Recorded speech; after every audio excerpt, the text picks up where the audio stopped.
For a lot of people, debt doesn't come from doing something reckless. It comes from how the system actually works. Fees pile up, interest compounds, and suddenly you're paying more just to stand still. That's where our sponsor, PDS Debt, comes in. They help people dealing with credit cards, personal loans, medical bills by creating a personalized plan to reduce debt and put money back in your pocket. No minimum credit score required. Don't wait another month. Take control back in 30 seconds. Get your personalized assessment free at pdsdebt.com/Pakman. The link is in the description. Was this the point all along? Donald Trump is now openly threatening to invoke the Insurrection Act and deploy the military against American citizens who are protesting ICE's actions in Minneapolis. We are going to walk through what's happening on the ground, why this is textbook authoritarian playbook, and how this could be used as really a pretext to crack down on dissent and even interfere with the election. We will then hear from some Republicans who are saying we will not allow Trump to take Greenland by force, period. Is it real resistance or some kind of calculated PR thing?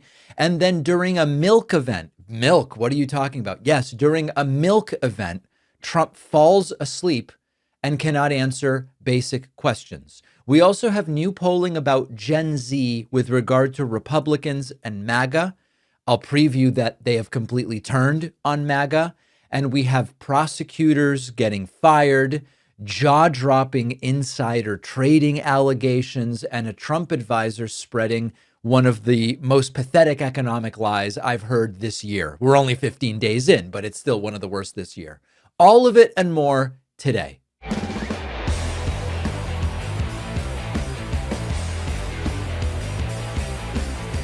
You will remember where you were when you heard that Donald Trump was starting to move towards invoking the Insurrection Act. Was this what it was about all along? I know many of you listen to the show on the treadmill or on your commute to or from work, wherever you are. If this is the direction we are going as we approach November of 2026, I can only assume you will remember where you were when you first heard it. So let me tell you what's going on. Donald Trump has now threatened to invoke the Insurrection Act, specifically to deploy American troops against protesters in Minneapolis. Let me say it one more time.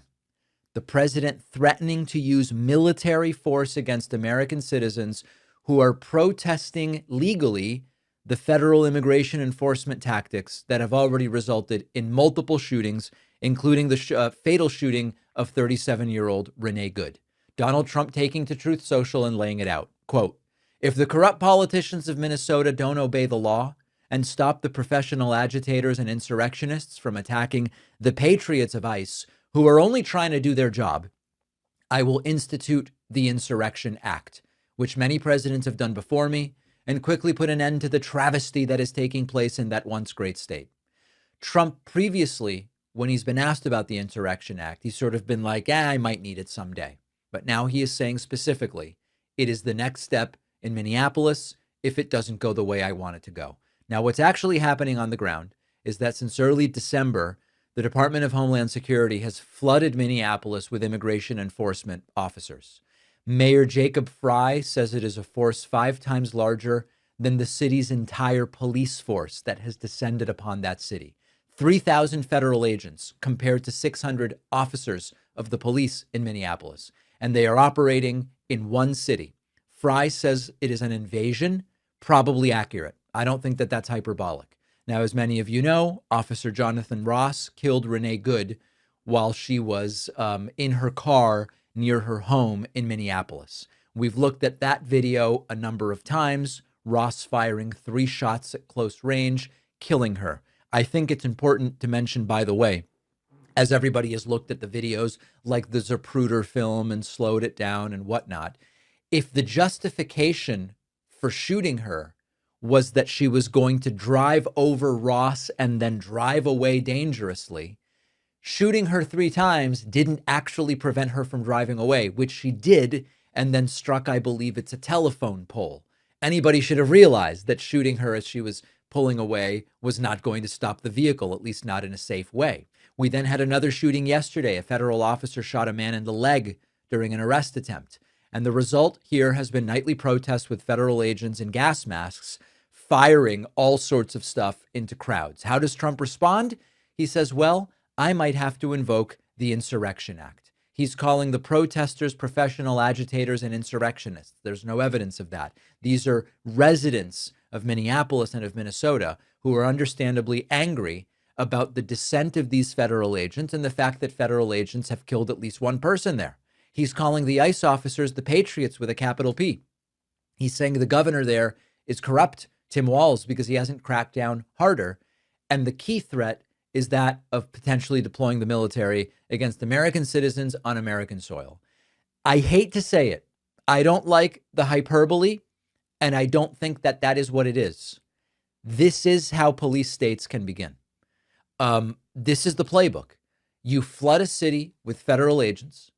Their presence results in violence and a public outcry. You say that the outcry is from individuals who are terrorists and enemies of the state. You say the local authorities are corrupt and can't handle it. And then you say, well, now it's time for military intervention. We are kind of like at step 3 heading towards step 4.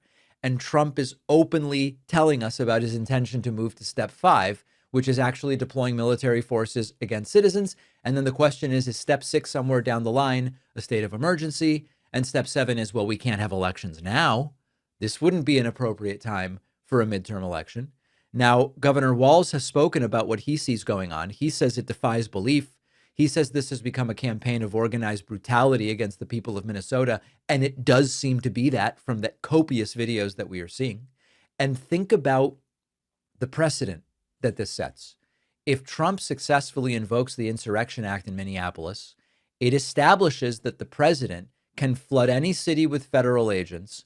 And if there is any reaction to that, even when the agents have killed a civilian, the president can say, well, now we need troops to crush the protests. Protests against environmental policies, deploy the troops. Protests against abortion restrictions, deploy the troops. Do you see how this could be applied to any situation that the administration wants? It is not about immigration enforcement anymore. This is about the president being able to use the military force to suppress dissent. And what really concerns me is that Trump's been testing the boundaries of executive power and pushing to see what can I get away with. And he's getting away with a lot. Now, at the end of this rainbow is the pot of gold or the pot of coal or whatever. Is it to try to do something about the midterm elections? Has this been the plan all along? Foment chaos in the streets, implement the Insurrection Act, maybe you declare martial law, and then you suspend the elections.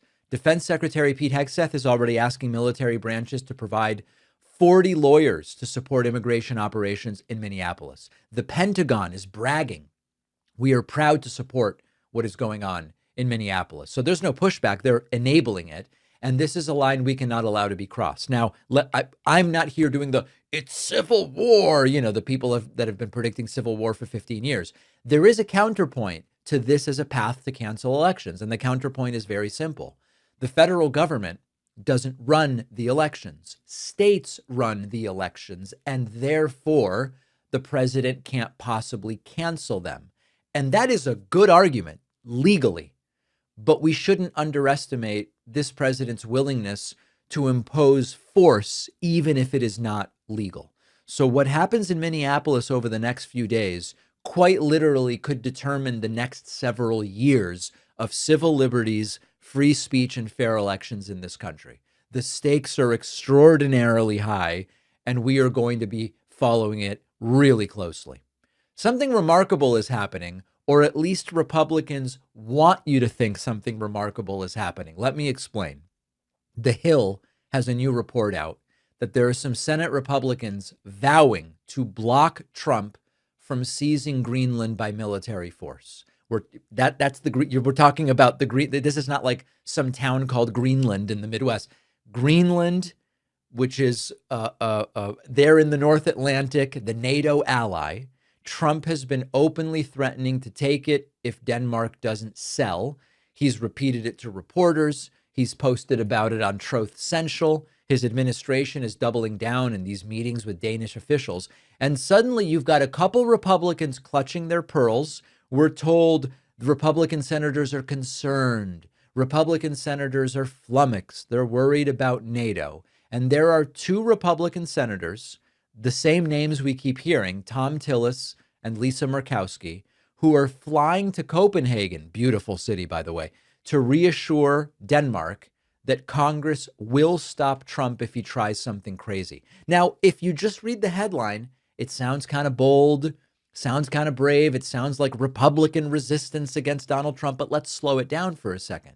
This is the same party that has spent nearly a decade whispering all of its objections to Donald Trump off the record while voting with him on everything that matters. Notice how much of the pushback is anonymous, because Tillis and Murkowski, who are at very low risk if they come out and say this stuff, they are putting their names to this. But then we hear about other Republicans that are privately alarmed. Off the record, they're concerned, but publicly they're deferential. That is cowardice at the end of the day.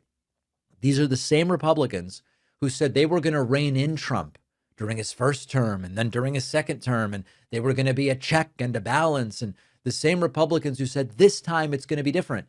And every single time when it mattered, they folded. Look at Venezuela. All the work to block Trump's impulses there, the warnings about it would be destabilizing and the stern talk about consequences and all of it. And Trump did what he wanted anyway, and Republicans have mostly lined up right behind him, or at least gotten out of the way. So forgive me if I don't take this whole we're very concerned thing super seriously as we are about to enter year 2 of Donald Trump's second term. There are a lot of strong words here. I mean, even Mitch McConnell gave a very strange slurring speech on the floor of the Senate. But in that speech, he said seizing Greenland would incinerate NATO, and it would damage efforts to contain Russia, and it would shatter trust with allies permanently. Mitch is completely right about it. But Mitch has also mastered the art of saying the right thing after the damage is either done or already underway. And that's the bigger problem here, which is that Republicans are acting like the issue is this one idea. Greenland's the only problem.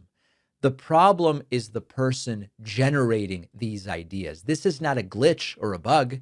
This is Trump as a system working as designed. Impulsive and vindictive, treating foreign policy like real estate deals and military forces as personal security. Blocking one insane plan to take Greenland by force would solve nothing about the underlying problem. If Republicans were actually serious here, the answer wouldn't be, well, we're going to do a delegation trip to Denmark. It wouldn't be another anonymous quote of concern. The answer would be remove the guy from office. Stop letting him terrorize our allies and destabilize global security and float these trial balloons about invading a friendly country or declaring invoking the Insurrection Act or whatever. And so forgive me if, as I hear Tom Tillis and Lisa Murkowski tell us what they're going to do and how Republicans are very concerned privately, I am not really impressed with it. Don't worry. We're not going to let him do this thing. And then Trump applies real pressure. The base starts screaming, the threats begin, the loyalty tests start, and we know how it ends, which is Trump gets away with it. So spare me the heroic framing about these very disturbed Republicans. They are not standing up to their dear leader in any serious manner. They're trying to manage him while avoiding any political price. Now, Tom Tillis maybe is the exception because he's quitting. Lisa Murkowski maybe is the exception because she's always been more sort of independent-minded, and Alaska Republicans are a little different than Arkansas Republicans. But other than them, this entire situation is shaping up to be one bad day away from a serious international crisis that Republicans are impotent to actually rein in and stop. If I'm being too harsh on these Republicans, let me know. If you are impressed that Tom Tillis and Lisa Murkowski won't let Trump take Greenland by force, let me know. Now, I want to be clear. I don't believe Trump will take Greenland by force, but I don't think it's going to be because Republicans in the Senate are going to stop him. Debt has a way of getting out of control, even when people are trying to manage it responsibly. High interest rates, constant fees, compounding balances, this can all turn credit cards, personal loans, and medical bills into something much more difficult to escape. And the longer it drags on, the more expensive it becomes. That's why I want to tell you about our sponsor, PDS Debt. PDS Debt helps people with unsecured debt by creating a personalized plan based on their real financial situation. There's not a minimum credit score required. They just focus on reducing what you owe, paying it off faster, and stopping the waste of money on interest and fees. They are A+ rated by the Better Business Bureau. They have thousands of 5-star reviews and have already helped hundreds of thousands of people get out of debt. Every month you wait costs money. The best time to start was yesterday. The second best time is right now. So don't wait another month. Take back control in 30 seconds. Get your free personalized assessment at pdsdebt.com/Pakman. The link is in the description. You know, I'll often talk to my friends about what do we really think is private on our computers and on our phones. And many people believe that their emails are genuinely private. And it turns out that a lot of the email services are looking at your emails and can look at your emails even after you have deleted them, which is why I recommend our sponsor, StartMail, a trusted name in secure email for more than a decade.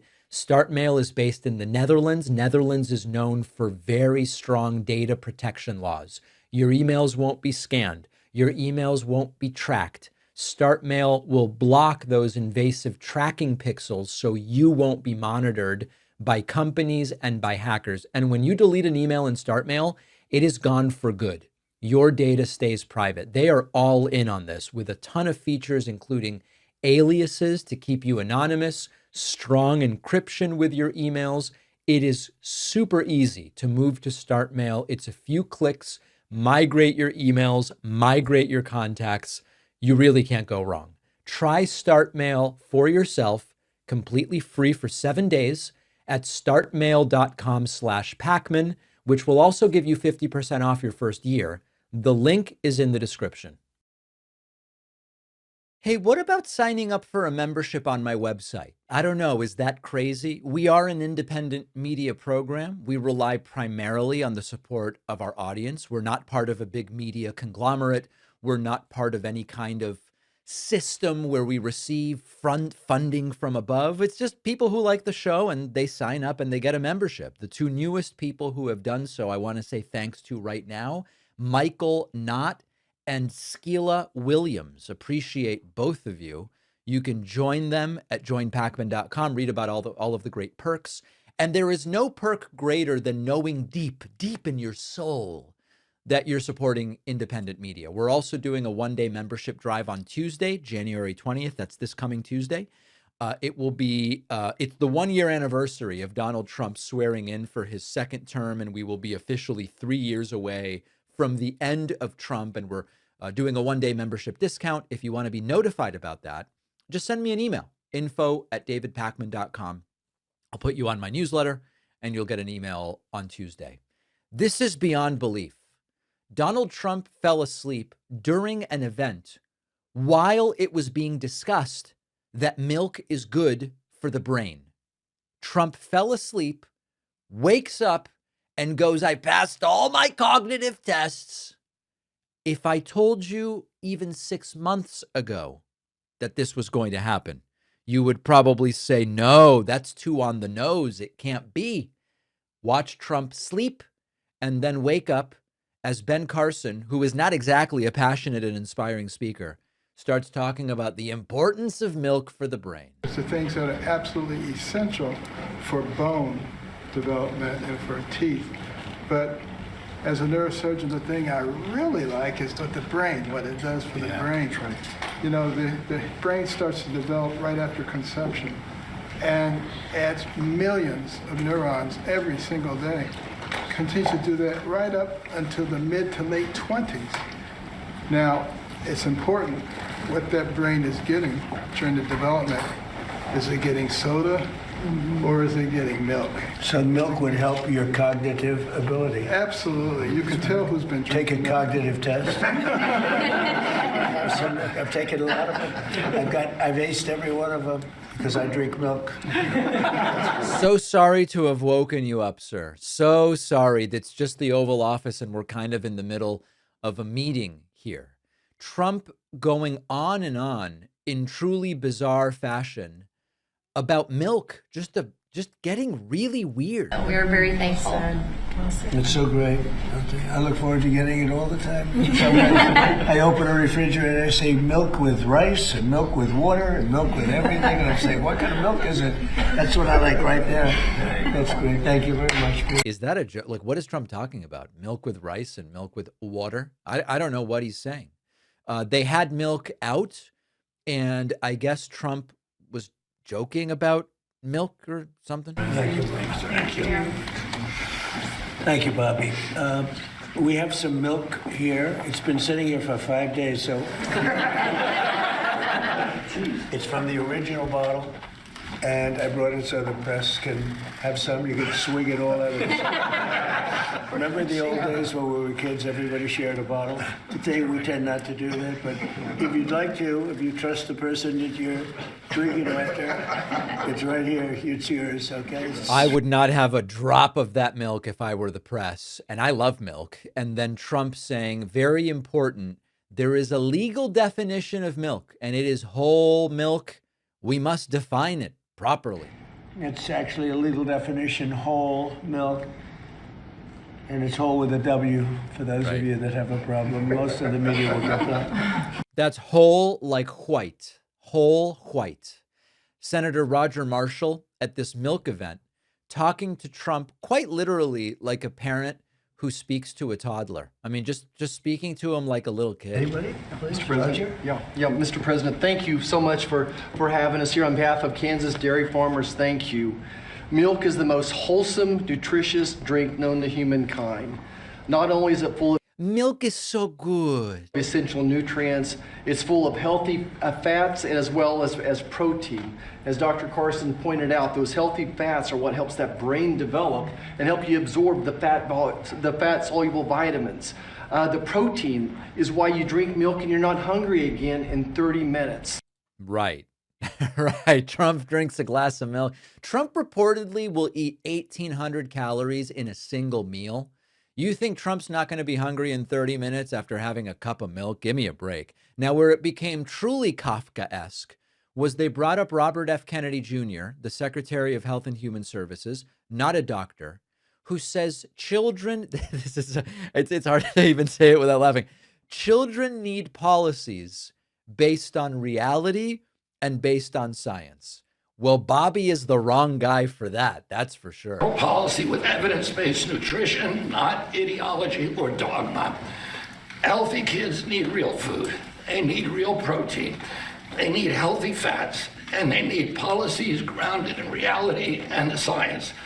I want to thank President Trump again for policy with evidence. If what we're looking for is reality and science, you got the wrong guy. Now, the reporters did have an opportunity to ask questions, and that was pretty interesting. There was a question about what's going on in Iran, where I'm realizing there's something else I wanted to mention, and I don't know what the hell is going on with this. There are protesters reportedly being killed by the hundreds or even thousands in Iran. There's a contingent of the left. I don't know if this is the tanky left. I know that that's a pejorative, or the revolutionary left. It's the people that will often defend Russia, Maduro, Hamas, etc., who are just denying that. They're sort of like, we don't know that any protesters have been killed in Iran. What? And Trump, interestingly, amplifies talking points beneficial to the Republic of Iran, going, well, I don't know, some of the protesters themselves might have been shooting. Mr. President, on Iran, you said that the killing has stopped. Who told you that the killings have stopped there? And if it's the Iranian regime? We have been informed by very important sources on the other side, and they've said the killing has stopped and the executions won't take place. They were supposed to. Listen, they said it very strongly, just like Putin has told me stuff. Be a lot of executions today, and that the executions won't take place. And we're going to find out. I mean, I'll find out after this. You'll find out. But we've been told on good authority And I hope it's true. Who knows, right? Who knows? We've seen the body world. bags, so how do you trust No, them? you've seen that over the last few days, and they said people were shooting at them with guns, and they were shooting back, and Right. It's one of the It was self-defense, and also it's not happening. And I believe the Iranian leadership. I believe Putin. I believe Kim Jong-un. I believe Orban. I believe it. And why would you suspect that they might be telling you a lie, sir? The question of Greenland came up. Trump asked, would you acquire Greenland by force? And Trump just gets mad at the reporter. It's really strange. Potentially acquire Greenland by force. That would be a NATO country. You're saying that. Are you saying that? Would you do that? No, you're saying that. Would you acquire them by force right You're now? telling me that that's what I'm going I to think do. we're- You don't know what I'm going to do. So what are the options? Your then? network Because- doesn't know. Trump seems not to understand what a question is. Would you take Greenland by force? Would you? Well, you're the president. I'm just a reporter. I can't take Greenland by force. The troops don't listen to me. Trump seems not to understand what's called question and answer. And then finally, a moment of confusion on the topic of Planned Parenthood funds previously frozen being released to Planned Parenthood. Trump knows nothing about it. Bobby knows nothing about it. It's being reported that Health and Human Services released frozen funds to Planned Parenthood. I'm wondering why this happened and why Planned Parenthood is receiving any federal I don't know funds. anything about that. Bobby, do you know anything about that? What was the question? It's being reported that frozen funds were released to Planned Parenthood in December by HHS. I'm wondering why that happened. I haven't heard I have that. not heard that. I have not heard that. I have not heard that, says Bobby. Now, of course, is it true that Bobby has no idea what's going on, which raises the question, why doesn't Bobby have any idea what's going on? Or is he lying and just doesn't want to talk about it, which raises the question, why would he not want to talk about it if he knows that it is something that is going on? The world wonders. Now, there is a group of people that is seeing these videos and they don't like what they see. And I want to talk about that group next. We have been talking about Donald Trump's diminishing support from young voters now for several months. And it is clear that some of those young voters were duped into voting for Donald Trump by the manosphere, the Joe Rogans, the Andrew Taints, and others. Trump is suffering a massive loss of support from Gen Z voters, going from plus 10 approval a year ago to minus 32. That is a 42-point swing here. And this is before they've even done their taxes for 2025, by the way. Here's a report from CNN about this. New this morning. What about the kids? Perhaps no group swung more in the 2024 election than younger voters. They were decisive in Donald Trump's win. We've got new data this morning on what they think now. With us now, CNN chief data analyst Harry Enton. There have been some pretty big shifts here. Yeah, these guys are swingers. That's what we're talking about here. Take a look here. Generation Z. John liked that. Gen Z, party ID margin, Dems versus the GOP. In 2024, look at this.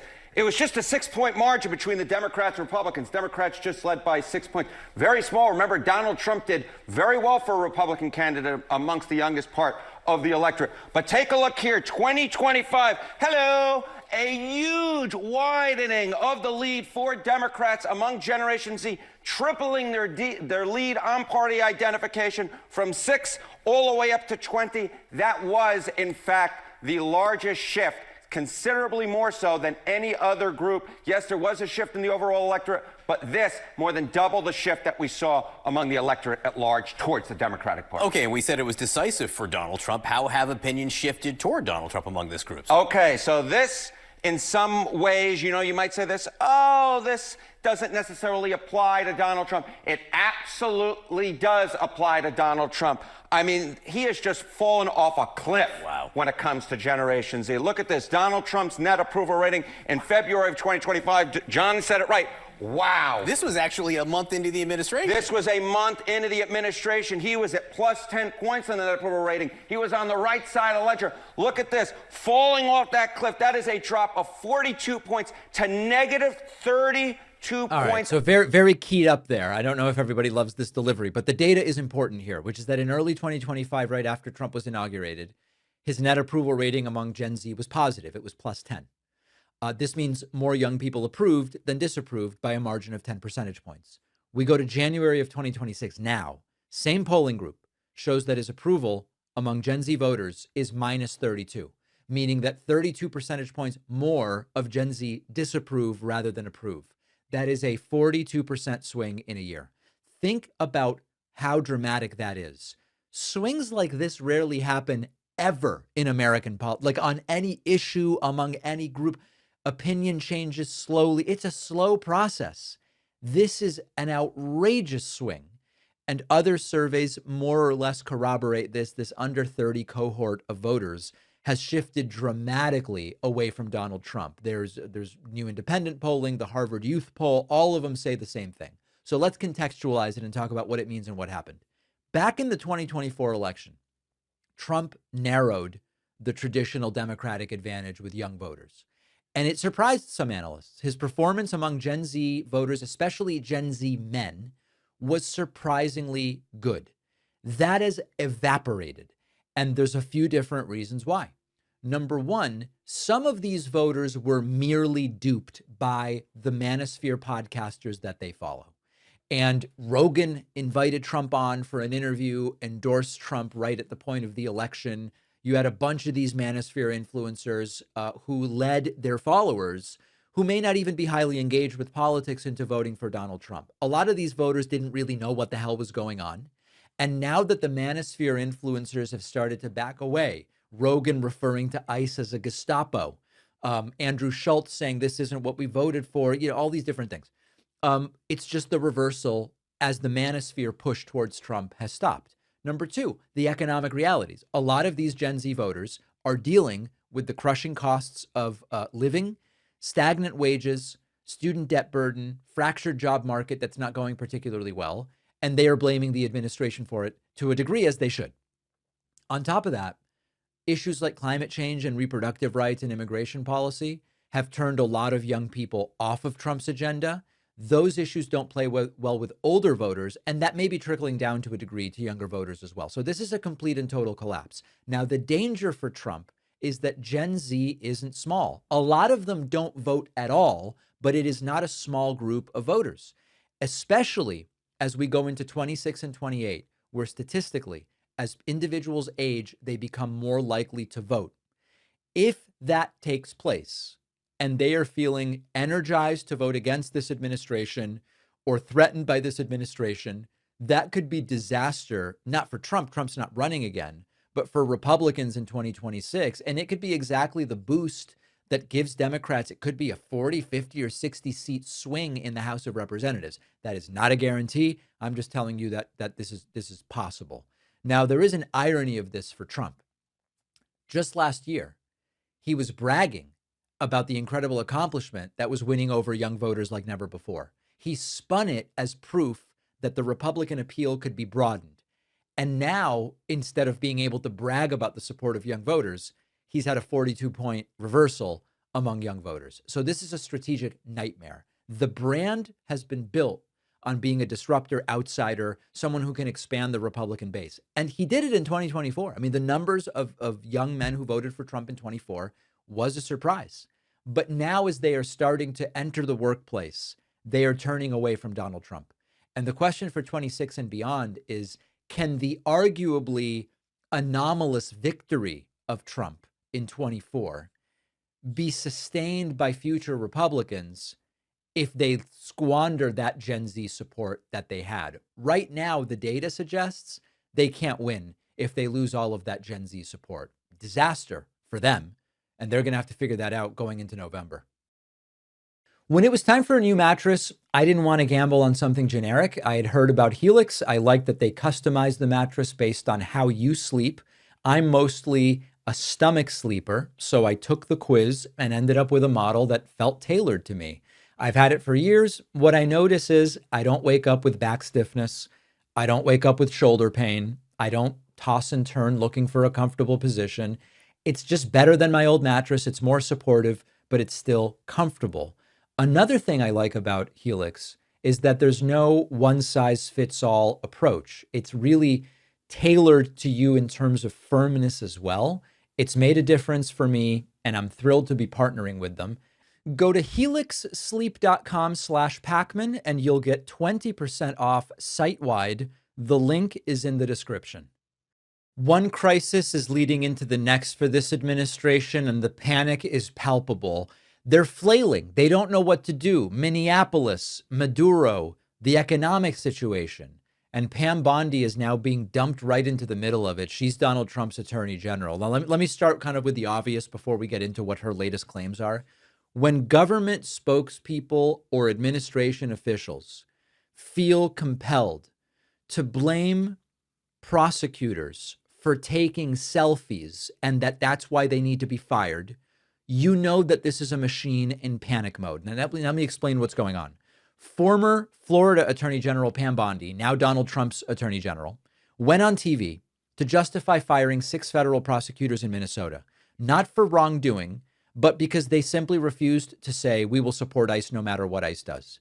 Bondi said one of them was busy doing a photo shoot with the New York Times while ICE was out there risking their lives, and cheerfully said, we have fired them all. Look at the self-satisfaction that she expresses as she tells us what they did. Move on to Minnesota. You have multiple employees now that have resigned. They didn't like the fact that there's an investigation into some of these groups. We call it astroturfing. There are different groups, even crowds that you can purchase, believe it or not, which is insane. And they didn't want to be a part of this. And you need to get to the bottom of is who might be financing the instances that would be putting ICE agents' lives in jeopardy. Isn't that legitimate? That seems legitimate to me, especially in light of, an 8,000% increase in the threat level and a 1,300% increase in, attacks against these guys. Yeah. Sean, we support Secretary Noem. We support our men and women of Homeland Security and ICE, who are out there taking predators off the street every day around the country, and they're doing it in Minnesota. What happened in Minnesota? We had 6 prosecutors who suddenly decided they didn't want to support the men and women in ICE. One of them was busy doing a photo shoot with the New York Times while ICE was out there risking their lives. So they came, they said, we want to resign, but we want to use our annual leave up until April, meaning they wanted the taxpayers to pay for them to go on vacation because they decided they didn't want to support law enforcement. So I'm pretty sure that legally you got to pay them for the time they've accrued. the breaking news tonight, I fired them all. They're fired from the office.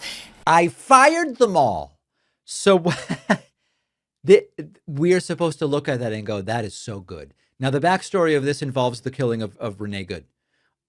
January 7th, ICE agent shoots and kills Renee Good, 37-year-old U.S. citizen, during a federal immigration enforcement operation in Minneapolis. That sparks outrage. City erupts in protests. Thousands march in Minneapolis and other cities nationwide. They say we need accountability for these federal agents. Instead of de-escalating, the situation is intensified. We've got now, a week after this, another federal agent shot and wounded a man yesterday during an operation in a different part of Minneapolis. Officials say he was shot in the leg, struggling with agents and prosecutors, leaders. They're all saying this is totally heavy-handed. Local officials say that the mere presence of federal officers is unsustainable and are even describing it as an occupation. In that context, what does the Trump administration do? They want to recast the entire narrative, and it's really a study in propaganda. Instead of acknowledging there is legitimate anger over the killing and shooting of a civilian, a woman described by her family as compassionate, a mother of 3. We are hearing officials label her a lunatic. Pam Bondi said she was a domestic terrorist. They are justifying the use of deadly force. And that's why you get to moments like this on TV. Bondi defending the indefensible, pivoting from serious federal fatalities and resignations to talk about a photo shoot and we fired them all. It is panic. They are out of control, but they are trying to telegraph that they are in control. Fox News host Sean Hannity even teed up a hypothetical about classified documents to kind of try to change the subject here and says, what if something is sent that's classified? This is relating to a Washington Post reporter's house being raided. What if someone sends a classified item and the reporter has no idea that it's classified? And here is Pam Bondi's answer. And of course, the context, what Hannity should be asking is, what if an outgoing president puts classified documents in his bathroom stacked around his toilet, right? Because they don't care about classified documents when it's Trump. They only care when it's a Washington Post reporter or Biden or whoever. I mean, I guess there could be a couple of scenarios. One, if the press was soliciting classified material purposely, and maybe that could be proven, maybe that can't be proven. Or what if something is sent that's classified and the reporter had no idea it was classified? If the reporter had no idea it's classified, we have the right to have that returned to the Department of Justice. I cannot, and to the Department of War is where it belongs. I cannot talk about the facts of this case because right now it's just a search warrant to retrieve the information that belongs to the Department of War. But the guy who worked for the Department of War, he is in jail, and he should remain in jail. The real issue with classified documents was Biden, never Trump. The real issue with classified documents is their contents, if we don't like their contents, but it's who even has the documents if we want to strategically do verbal trapeze artistry and stuff ourselves into a hole about another issue we like to pretend to care about but really don't. This entire classified documents ruse is a way to intimidate reporters, which was part of the raid on the Washington Post reporter. And notice how missing from this entire discussion, and of course it's missing, is that Trump was caught with classified documents right around his toilet. And Pam Bondi doesn't care.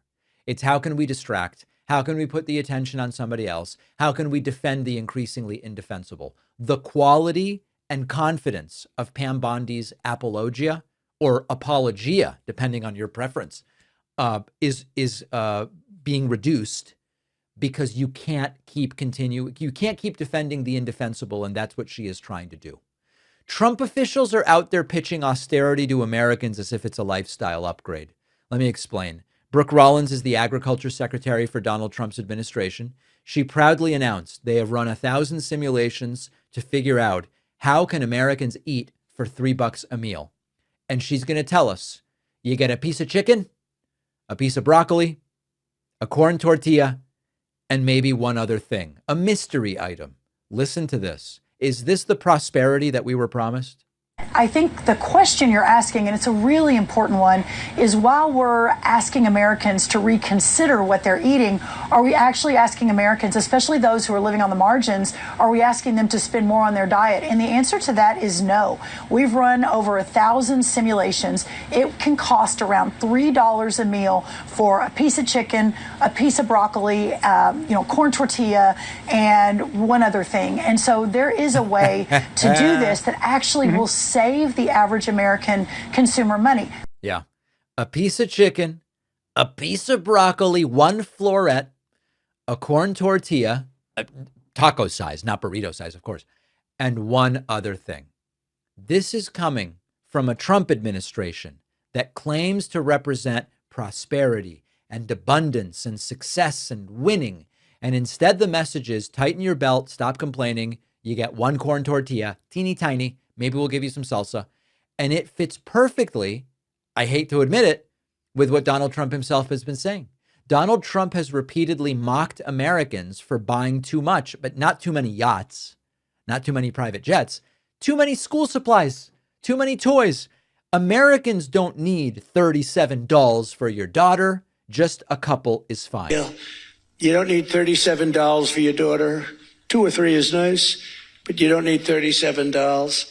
So we're doing things right. We're running this country right. There you go. And when Trump was asked about it, he doubled down and he goes, pencils, they don't even need that many pencils either. Said this week, got a lot of attention. You were at your cabinet meeting. You said, quote, I'm going to quote what you said, maybe the children will have $2 instead of $30. Yeah. And maybe the $2 will cost a couple of bucks more than they would normally.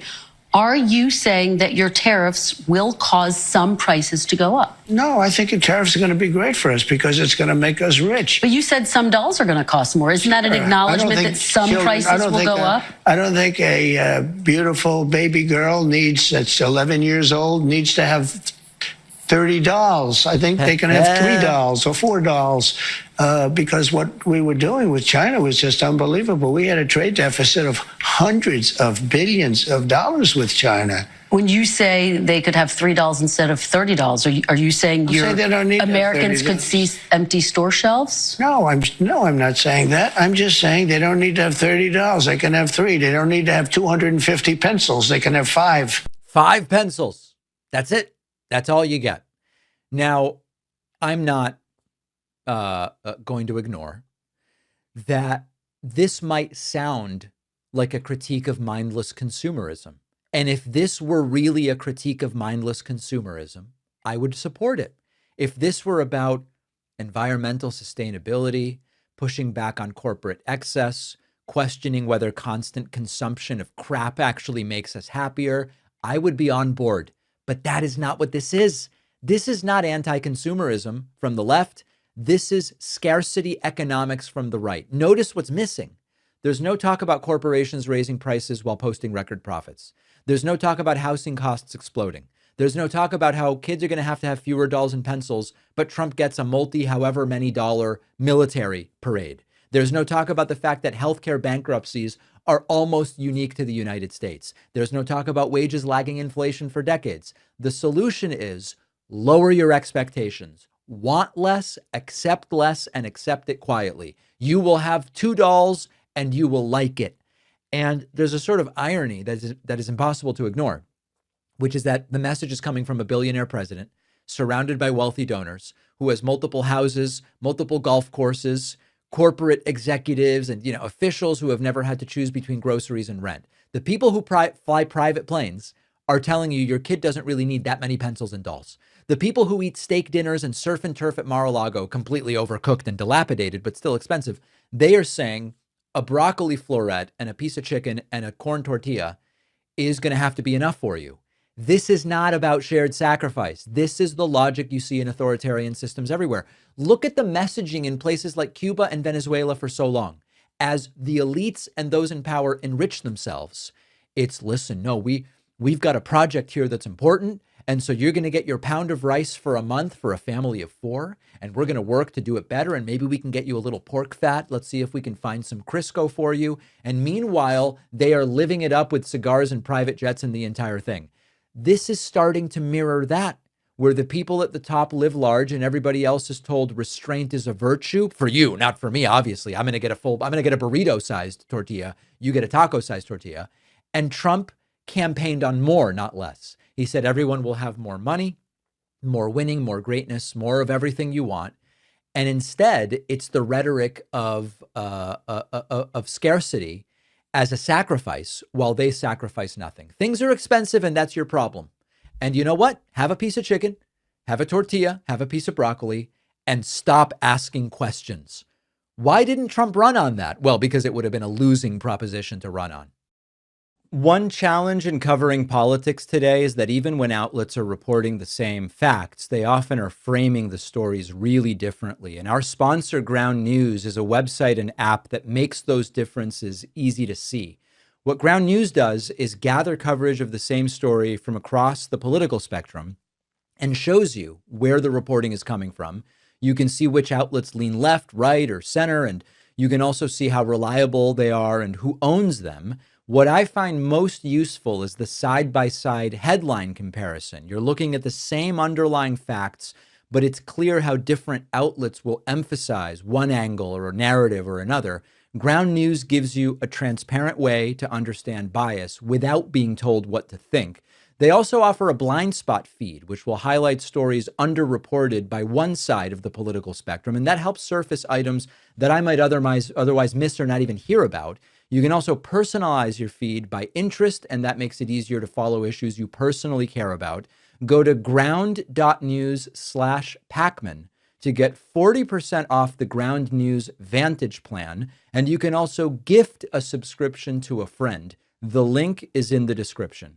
Is it actually easier to convince people of really huge, outrageous lies than small, sort of believable lies? Let's explore that a little bit here. Peter Navarro is or was an economic advisor to Donald Trump. He then was convicted of crimes and pardoned, and I guess he's back speaking for Trump. I don't know. He recently went on national TV and said something just extraordinary about the housing market. Now, you might be looking around, you want to buy a house, and you're saying to yourself, why are these houses so expensive? Or you might be looking around and you want to rent a house or an apartment, and you're saying, why are the rents so expensive? Well, Peter Navarro has an answer for you. And the answer is the same answer they have for everything right now. Yes, Biden and illegal immigrants. I wish I were kidding, but I'm not. He says all of the illegals renting apartments who came here under Biden have raised the cost of housing. If the arithmetic sounds a little bit off to you, well, maybe you've got a good head on your shoulders. Take a listen. Payments and buried the lead. One of the biggest drivers, Charles, of higher rents in this country is the 20 million illegal aliens that came in during 4 years of Joe Biden. It's 1 million illegals, 1% increase in rent. That's a 20% national increase, but it's clustered in the blue cities and blue states like New York. And ironically, we get the Mandamis of this world then Mandami calling for socialist measures to solve a problem they created. All right, so let's first you have to take this nonsense piece by piece. Maybe there is some simplistic appeal to it. 20 million illegals come in, rent's up 20%, rent goes up 1% for every million illegals that come in. Now, there's a few problems with that. Number one, even just to keep up with inflation, you would expect that there would be an increase to housing costs, just nominally in terms of currency adjusted dollars. That's number one. Number two, the actual numbers are that during the entire Biden administration, somewhere around 3.5 million people entered the country illegally. Now, of course, you have to subtract out of that the ones that left, the ones that were deported from prior inflows, and also the percentage of the 3.5 million that at some point came in illegally that also left. And the housing costs did not go up 20% while Biden was president. It was more like 16%. So first of all, even if you acknowledge the concept, you would have to completely change the numbers altogether. But the problem is that the entire concept is completely made up. There is no economic research that shows this relationship between immigration and rent increases. Economies don't work that way. Housing markets certainly don't work that way. Now, more people in the aggregate can certainly mean more demand for housing. That part is not controversial. But economists who study this stuff consistently find that immigration plays a very small role in raising housing costs compared to the real drivers of rent increases and housing costs going up. They're boring. The real explanations are boring. It's much cooler to go 1 million illegals, 1% housing goes up. The truth is, we aren't building enough houses. And by the way, a lot of the immigrants that are coming in that Navarro says are the problem are working in construction trying to build more houses. The reason we're not building enough houses includes zoning restrictions. We saw interest rates dissuade some from buying or building. People moved to a more limited number of metro areas all at once after the pandemic. That caused some localized housing price increases. All of those forces and others are much better explanations for why housing prices are up rather than Navarro's cartoon math. Now, there's also something else that is conveniently left out of Navarro's analysis, which is that undocumented immigrants do not typically show up and start bidding against you for luxury apartments or single family homes. Many of them are living in shared housing that is already, someone is already renting it. And maybe it's a 4-bedroom where there are 6 people sleeping in each bedroom and they are rotating through as they go and work. I mean, these are the circumstances in which a lot of people are living. That's not really going to change much if you add or swap out one person that's bunking in this house. There's also a lot of immigrants living in multi-generational homes, informal arrangements. And again, a lot of them are doing this to work in construction, the very industry that needs more housing supply. So the idea of immigration especially undocumented immigration, causing a massive spike in rent doesn't hold up. What is happening here is that there is political scapegoating going on. Rent is expensive. That's true. People are angry about it, and deservedly so. Trump's allies grab a real issue and they scapegoat a familiar villain. This is why the populist rhetoric can be misused so often. I've given this example before. I'll give it again. You hear Tucker and Bernie talk about the problems that big corporations have brought down on American society and how the middle class is getting screwed. If you don't ask them about solutions or who is to blame at the end of the day, Bernie and Tucker will sound kind of similar as they diagnose the problem. As soon as you ask them for solutions and the scapegoats come out, you hear one idea from Bernie, and from Tucker you hear, well, immigrants are making the country dirtier and poorer, which is a quote of something that Tucker Carlson said before. And so they are looking for scapegoats, and we've seen this trick over and over again. You take a complicated economic problem, you remove all the nuance, and you say, who can I blame for it? Maybe it's Somali Americans in Minneapolis. Maybe it's undocumented immigrants in Miami and Fort Lauderdale or whatever it is. It's easier than admitting the real problem, which is that American housing has been broken for a long time. Neither party has fixed it. And this is part of why these ideas spread so quickly. They're meant to feel true and be emotionally salient. And if we want rent to come down, Navarro's explanation isn't going to help. And just think about it. We have been doing a mass deportation campaign for the last year. What direction have rents gone? They've gone up. The border is closed, we've been told. No one's getting in. Trump goes, there were 0 undocumented. So wait, the border's been closed for almost a year. We've deported however many undocumented immigrants we've deported under Trump. And rent keeps going up. The last year of Trump directly undercuts what Peter Navarro is saying. But you know, it's better to have some slogan and for Peter Navarro to give us somebody to yell at. That works much better for him. This one is almost unbelievable, not because the allegation is shocking, but because of how bad the defense is. News Nation interviewed Congresswoman Lisa McClain. She's a Republican. This is a very straightforward question. There are reports that her husband bought stock in XAI. XAI is not publicly traded. This is a private investment. XAI is Elon Musk's artificial intelligence company. Think of the timing. The purchase happened days before Pete Hegseth announced Elon's XAI is going to have a role in the Pentagon's systems. So News Nation asks a very obvious question. The timing is suspicious. Was that based on inside information? Lisa McClain's answer is that no, because if it were insider trading, they would have bought a lot more shares. Oh, wow. Take a look at this. Conclude by asking you a personal/political question, because there are reports that you were speaking about Elon Musk earlier, that your husband bought stock in Elon Musk's AI company, which is not publicly traded, XAI, in the private market just days before a report had surfaced that the Pentagon was expanding XAI's role in military systems. On our tablet, you guys can flash this up, the periodic transaction report from the Congresswoman. My question for you is, can you assure us, we've covered this issue of, conflicts of interest and what have you. Can you assure us this purchase was not based on any kind of inside information?